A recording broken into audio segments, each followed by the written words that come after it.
Hey everybody, movie review next door here, and I'm back with another review, and this time I'm reviewing Tom Clancy's Without Remorse. Now, this is not an official Blu-ray. I got this way before the official Blu-ray was out. I got this from some random site that does like their own pressed Blu-rays. As you can see by the disc, it is very much like early concept stuff and not like a finished cover, but still. Um, I did not watch it with this. Next time I watch it, I will. But yeah, this is an Amazon original film.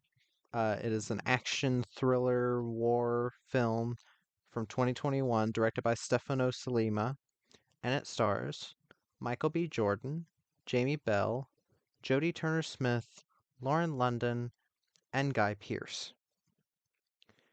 In this film, an elite Navy SEAL uncovers an international conspiracy while seeking justice for the murder of his pregnant wife. Now, what did I think of Tom Clancy's Without Remorse? Well, I have not seen a lot of the other Tom Clancy adaptations other than the Jack Ryan films because when it comes to Jack Ryan films, I've seen the first three. I've seen Hunt for Red October, which I like. I do think it has its issues, such as the running time being way too long, but I do like it as a film. Patriot Games, which I love, and Clear and Present Danger, which is I'll have to give it another watch, but I remember thinking it was decent. I remember not liking it as much as Patriot Games, but it seems a lot of people disagree with me on that. I have not seen the Jack Ryan TV show. I have not seen the Reacher TV show. I've heard both of them are pretty good, so maybe sometime. I'm not a big TV show person, so maybe in the future. But with this, when it comes to this film, there were a couple of things that stuck out to me and that made me want to see it. One of those being the director being Stefano Salima.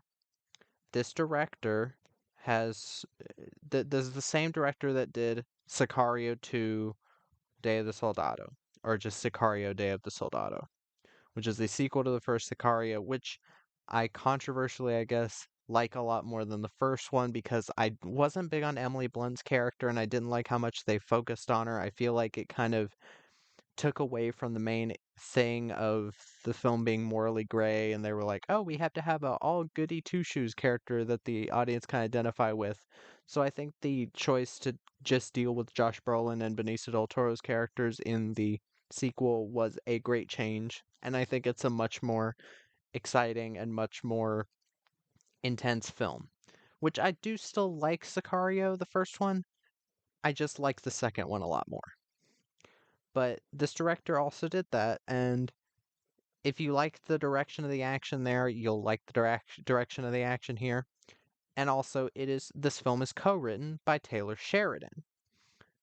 And if you don't know who Taylor Sheridan is, he wrote Sicario, Sicario 2, Wind River, Those Who Wish Me Dead, Hell or High Water.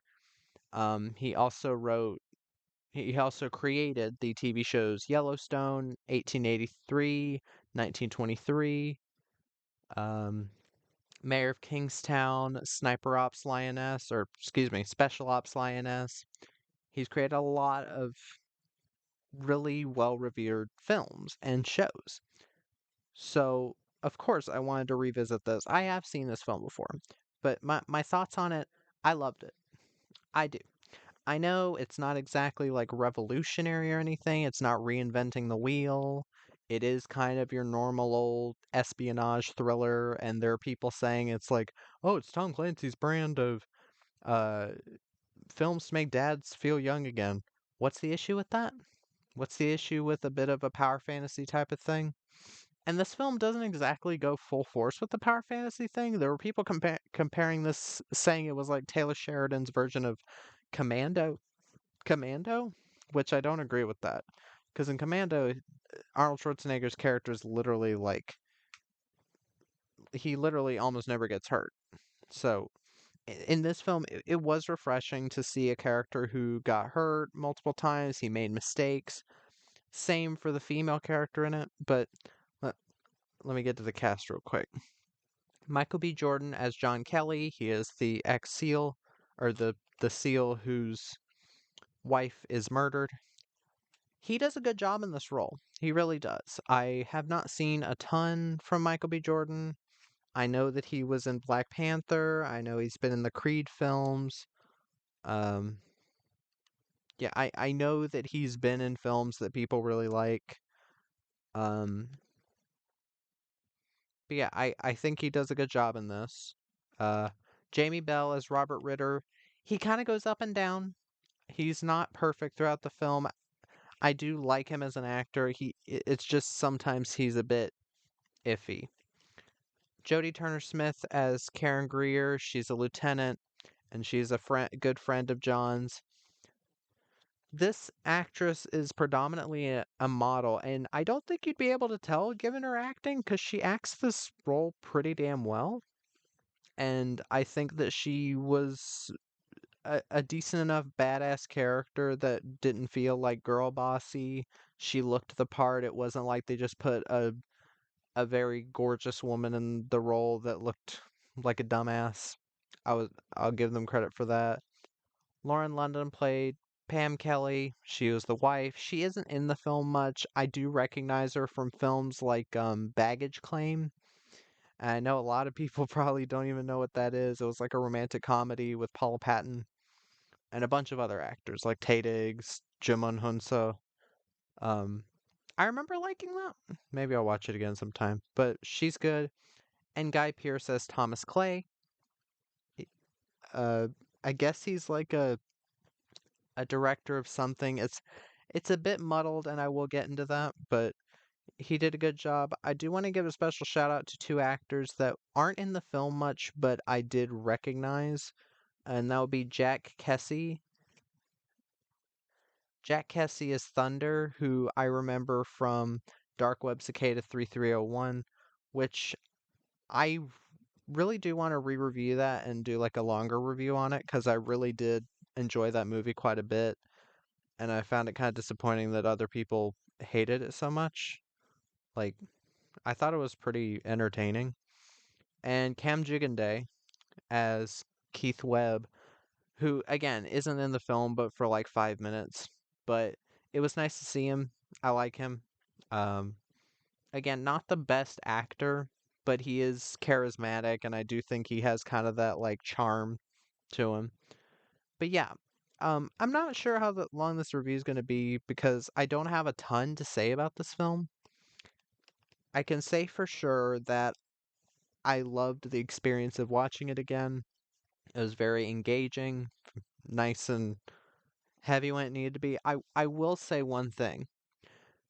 This film is listed as an R, and it's not really that graphic.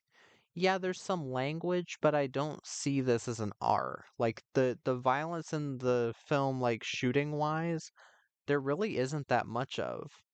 There's like a couple scenes of like there's when in the action scenes there's like either people being beaten up or shot, but it's mostly like puffs of smoke kind of like in a lot of like war films where they don't want to do like CGI blood, they use puffs of smoke. And I think that's very effective here, but I don't understand why the movie needed to be R other than like the language in a couple parts. Cuz here it says, well, now it doesn't list why it's R. But yeah, I just a thought. If you're going into this looking for like insane brutal war action, maybe this isn't the place to look. Um, like there is blood in the film. There are characters that get bloodied, but it's not usually like puffs of blood or like blood squibs or anything like that.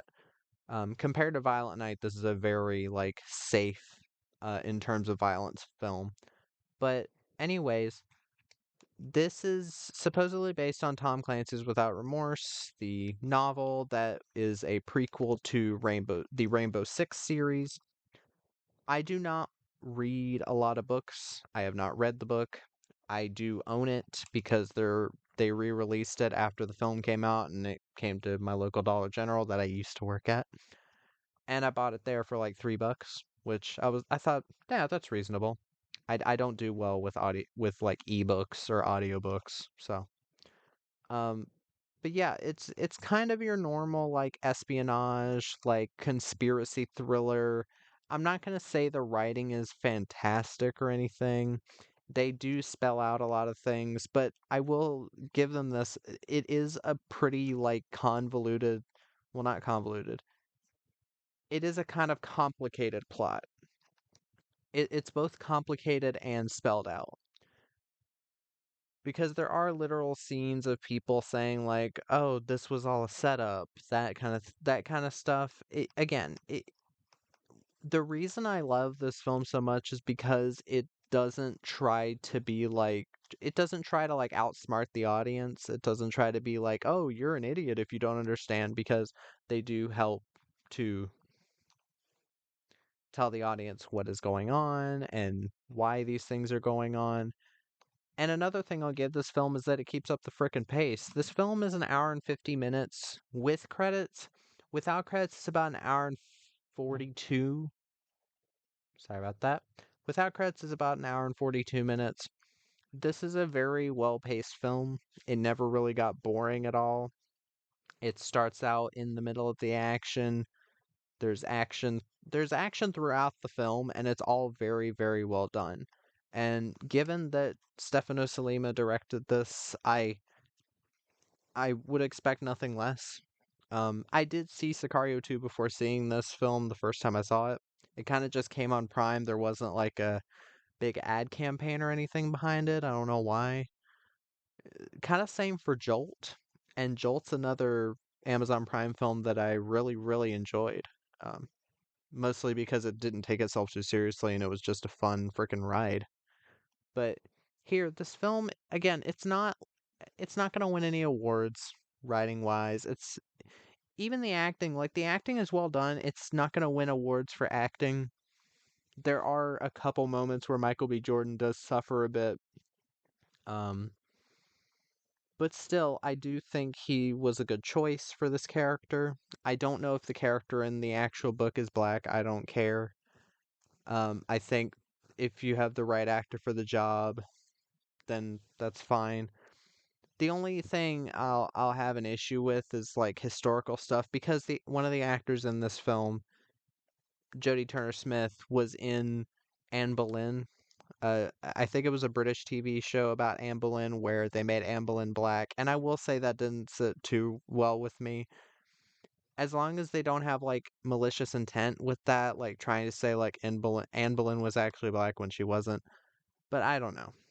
But still, like for this type of film, what you go into it for is the conspiracy plot, which I love conspiracy plots. I always have, always will. Um, you go into it for the espionage side of things, the like government.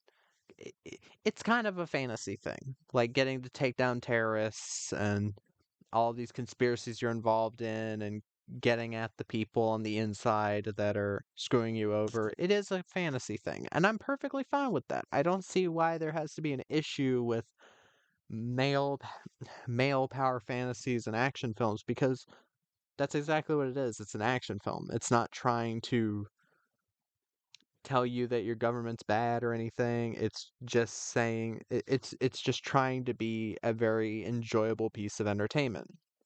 That's what it set out to do, and that's what it does. And again, I'm not going to blame people that there's a 2.6 out of 5 on Letterboxd. I'm not mad at that or anything, but I do think this is a very fun film. There have been other action movie critics that I trust when I'm looking for action movies that have said great things about this. So yeah, I definitely think this is worth a watch, especially if you're looking for like something just streaming looking through Prime and you can't think of anything to watch. I will suggest Jolt as well. Kate Beckinsale's great in that. But this is a freaking lot of fun. It really is. And I know there are probably people going to be like, "Wait, you gave Violent Night a 9 out of 10 and this a 10?" Yeah, I think this film keeps up the pace a lot better. Violent Night does have a lot of the things I had with Violent Night where the like certain jokes would go on too long, and this film doesn't joke around and it actually like gets into the nitty-gritty of everything. So it just felt kind of like refreshing to see something that wasn't taking itself too seriously. It wasn't trying to reinvent the wheel. And that's why I kind of get mad at some people that are like, "Oh, why don't we have original action movies anymore?" Yes, we do. We have Avengement, we have Accident Man, we have Hardcore Henry, which a lot of people were like, "Oh, finally, first person action movie." And then they bitched about, "Oh, I felt sick while watching it." It's not that shaky. There's Nobody, which was a pretty decently original plot. Um, Bullet Train, pretty decently original plot. Like, you just have to look and find original action movies, but you could also just have fun with the normal ass action movie. I don't know. I don't know what to tell these people, but I do recommend this film. There is an official Amazon Blu-ray now. I think it was like $20. I'm not going to spend $20 on that. I think I spent like 10 on this because I do really, really, really enjoy this film. And for the Taylor Sheridan collection, because I love Taylor Sheridan's work. I really do. And yeah, hope other people will watch it. So that was my review of Tom Clancy's Without Remorse. If you've seen the film and you want to tell me what you thought about it, put it down in the comments below, and movie reviewer next door